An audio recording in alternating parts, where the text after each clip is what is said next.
shoes, hindi makukumpleto ang getup natin kung walang accessories. Excuse me, morning na morning, ano?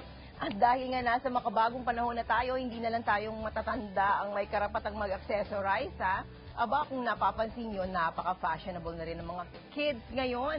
Kaya naman minabuti naming imbitahan si Miss Ethel Cuerpo Bernales ng Celestina & Company para mag-share ng ilang tips when accessorizing your kids. Good morning, Miss Ethel. Ayan. Ano ba ang importansya ng importance ng pag-accessorize sa mga kids? Kahit mga kids, pwede na mag-accessorize, diba? Siyempre, dapat babae. Babae, yes, of course. Actually, kasi mas maganda bihisa ng mga kids, lalo ng mga little girls. Yes. So, sometimes, kahit simple lang yung outfit nila, a simple accessory, gumaganda, kumbaga nagiging extra special. Yes. Pero aside from aesthetic reasons, kasi syempre importante, parang yung buhok nila maayos, Yes.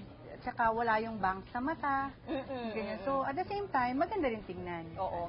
Kasi maganda yung maaliwalas yung mukha, di ba? Yes, Nakikita yung mukha. Kahit na pinagpapawisan sila, but konting clip lang, Tama. parang Oo maayos na tignan. Oo, kaya pala yung nanay ko, nung pilit na ginugupit yung bangs ko, ayaw na ayaw ko. Sabi niya, dapat nga raw, nakalabas ang mukha. Ayan. Ayan, you have some accessories here. Yes. Ayan. Can you please tell us, ano ba itong mga ito? Kayo nag-assemble nito? Yes, yes. Ah, okay. Yung iba dyan, handmade namin, made to order. Yung iba naman, ginagawa para sa amin. So, I have a selection kasi I cater to mostly kids eh. Yes. So, from newborns, although may mga mommies na nagpapagawa sa akin ng matching accessory ng daughters nila, Yes, yes. but I cater mostly to children. Ayun. So, from newborns and up. Newborns, ano? Ay, ang cute naman Oo. nun. Kasi, Yes, pwede. kasi I have sizes eh. I offer sizes. So, newborn, infant, toddler, at saka yung mga older girls. Ayan, okay. So let's show them. Ito, Yes. meron tayong mga kids dito. Kita nyo naman, nagko-color lang sila, pero ang naka-accessorize sila. Can you please show us what we Yes. can do with these accessories with these kids? Ayan. Yan. Ayan. Actually, Ayan yung natin. headband na suot niya, yung colorful. Ito? Yes. Ayan, okay. Yan yung mga headbands that's very trendy sa mga, at saka appropriate for infants. Okay. Kasi soft lang yung garter niya. Pwede rin siya for infants. Pwede siya pang Okay. infant, hanggang older girls. Oo, ito, no? Yes, Ayan. yes. The other one naman, na accessory, it's just a headband, tapos Yes. clip lang siya. Siguro we can show them. Can we put them on? Alika kayo dito sa gitna namin. Come here para makita nila. Ayan, dito kayo, alika. Ayan. Come, both of you. Ayan, tingnan natin, lagyan natin sila na accessories. Okay. So, what we have here, ayan na. Yan. Okay. Ito actually, ito from infant into older girls. Kaya nila suot. Ito naman, this is actually just a clip. Yes. So, Clip lang yes. yan. Okay. So, ito, I provide this also. Para yung moms naman, they don't have to buy all the time. So, you can just change it up also. Okay. So, pwedeng iba. palit. Okay. There. Ayun. But I usually recommend it for older girls na. For babies kasi, I prefer using na elastic lang ang gagamitin nila kasi nga soft pa yung head nila eh. Tsaka it stays in place. Okay. Sa kanya naman, pwede natin ilagay. Sa kanya naman, actually, halimbawa, like this one, Ayan, parang bonnet, ano? bonnet, parang bonnet siya. You can just put anything like a ribbon. Okay. Yan. Ribbon or flower. Oh, you can be bold with colors With kasi colors. kids naman At saka sila. summer, yes, oo. Actually, mas I prefer nga for kids to use colors kasi, di ba, we like taking pictures of our kids, Yes. ganyan. So, yung colorful accessories actually, parang it looks good on, Ayan, tingnan natin. There, she wear it. Ay, ang cute! Sorry. Gusto ko yan. Paano pwede rin sa matanda? Pwede rin. Actually, this size, it will fit na, Ayan. Ang gaganda ng mga bata pag nilalagyan ng accessories, ano? Ayan. Okay. Ayan. Siyempre, alisin natin yung buhok sa mukha. there. Okay, there you go. Ay, ang ganda. Ang ganda. Oh, stylish, hindi ba?